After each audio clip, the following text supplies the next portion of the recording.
Welcome to BizJet TV. My name is Fabrizio Poli. Today's episode we're going to be talking about turbulence, in particular turbulence on private jets. This is a question a lot of people ask. So we're going to look at some studies, accidents and types of turbulence and what you can do to sort of avoid turbulence or to contain the turbulence.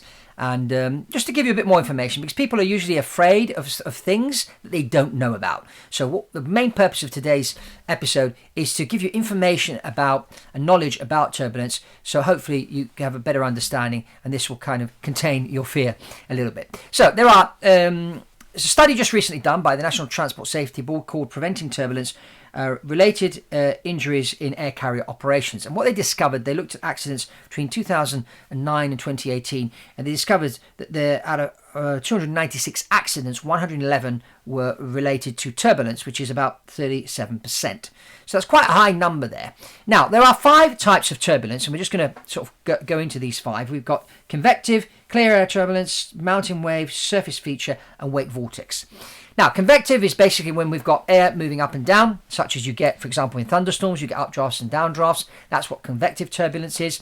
That's quite easily to prevent and to manage, because the pilots on board have basically instruments which show them the clouds ahead and how thick these clouds are and precipitation within the clouds and that. You also get a lot of good weather reports on the ground. And so the pilot already knows, certain areas they're going to encounter probably turbulence because of the storms and that. And then the instruments on board will help with that. And of course, more modern the aircraft, they've got better instrumentation on board, but you can have some very modern equipment put on board older aircraft, so you can install this new avionics, which will help the pilot to be able to better circumnavigate the storms. And figure out which are the bad storms, because going in cloud, sometimes you can go in a cloud and not hit turbulence. But what these radar systems do is it shows you what's inside the cloud, so that gives you a better idea. So with that kind of modern equipment, the pilot can manage to contain the amount of turbulence that the airplane is going to hit. The second is clear air turbulence. That's difficult to detect. You hit that, but what you can do when you do hit clear air turbulence, you can either climb or descend, or another thing is ask for a ride report.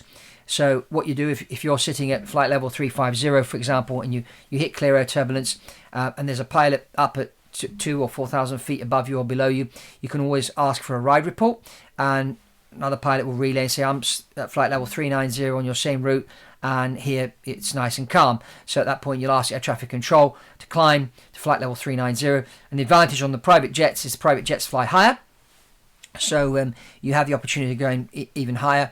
And so as you go above 39,000, 40,000 feet where the airline traffic doesn't go, there's less traffic, and so the chances of you getting a higher flight level are better, and you've got more levels to choose from. And so you can keep yourself above the weather and out of the turbulence. The third is mountain wave. Mountain waves caused by, you've got the mountains and the air's moving over the mountains, and that air then moves up, maybe into your trajectory of your aircraft, if you're flying over the Rocky Mountains or the Alps and that. If there's, especially during the summer, you get a lot of this kind of mountain wave turbulence. Again, changing flight level, climbing a bit higher can help with that.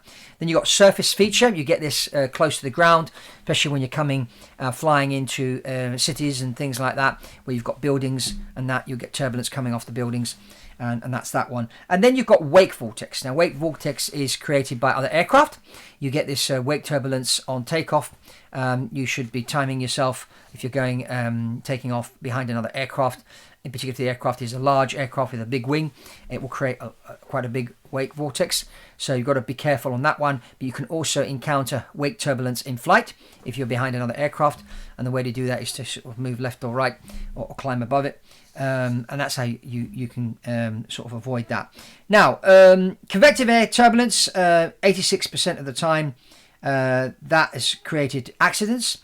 30% of accidents were created during descent between 10,000 and 20,000 feet, and only 58% of crews involved in turbulence accidents were aware of the risk of turbulence. So that's 58% were not aware of the risk of turbulence. So your pilots have to be trained in this. So as I have always said, and I'll never stop saying this, give your pilots more time in the simulator. Let them come up with scenarios that they can simulate, and they can run through these particular scenarios and know exactly what to do. So if they do encounter them in flight, it becomes second nature to them to react. What can you do as a passenger if you're sitting on an aircraft? Well, of course, if you own the private jet, it's a lot easier because you hire the pilots, you choose a particular type of aircraft, and you give your pilots extra training, and they will keep you out of the turbulence as much as possible. But sometimes it's not possible to stay out of the turbulence. Aircraft also have a best turbulence speed where they will slow down to, and each aeroplane is different. Some aeroplanes ride turbulence better than others. And that's another factor. But what happens if you do hit the turbulence and there's no way of avoiding it?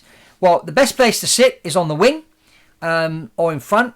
But private jets aren't very big, so sitting on the wing is a good place to sit. The other recommendation is always have your seatbelt fastened, unless you're getting up to go to the toilet or whatever. But if you are sitting down, I would sit down as much as you can on the private jet. And buckle up. Always keep that seatbelt fastened because suddenly you could be hitting. Even the pilots at the front, if you hit clear air turbulence, it just suddenly hits you. You're not expecting it, and you need to be strapped in. So that's my advice there. So these are the common factors of turbulence. Turbulence has caused quite a few accidents. As I said, 37% of accidents caused by turbulence, and 58% of those cases, the pilots weren't aware that turbulence could be that dangerous. So it's your pilots need to understand turbulence, study turbulence, have some scenarios in the simulator where they, go through certain situations with turbulence and see how the particular aircraft that they're flying behaves in certain situations, and have procedures in place to sort of contain that turbulence, keep you safe. And that also, we have talked about upset recovery, and an upset situation could be caused by turbulence. Suddenly the airplane ends up in an upset recovery situation, and if the pilot's trained in that, they will recognize the upset, they know exactly what to do. So these are all things which are connected. So pilot training is really, really key, and the experience of the pilot as well is important. As I always say, and I was told very early in my career, make sure you hire pilots that have done lots of takeoffs and landings, which is why I always recommend hiring pilots with a bit of an airline background, particularly if they've flown for like low-cost airlines and things like that, where they do, or regional airlines where they're flying in and out, doing lots of sectors, lots of approaches and lots of landings. That gives a lot of stick time to the pilot, a lot of experience coming in to those high-pressure situations. And you do get a lot of turbulence as you're coming towards the ground. You've got wake turbulence, you've got crosswinds, you've got turbulence coming off the buildings, and turbulence can be very, very tricky as you get closer to the ground. It becomes riskier, and so your pilot really needs to know what they're doing. And so that's another recommendation there when you're hiring pilots. But here at Orville Aviation, we can help you with pilot recruitment as well as aeroplane selection. Whether you want to do a charter, we can organize those charters for you as well. And we only work with certain select number of carriers around the world which we trust and which we use. So that's basically it. So I do encourage you to sort of go to orvilleaviation.com, follow the instructions there to get yourself on a call. And the first call is free, and we'll see what we can do here to help you. And if you haven't subscribed to BizJet TV, I encourage you to subscribe to BizJet TV and check out this video about upset recovery training, which is really, really important. As I always say, buying the private jet is only one element of the deal. Then the operations of the aircraft, the pilots, the selection of the pilots, training, and that all this play into you having a safe flight and getting you from A to B quickly and efficiently and safely. And that's all from Fabrizio Poli on BizJet TV, and I'll see you on the next one.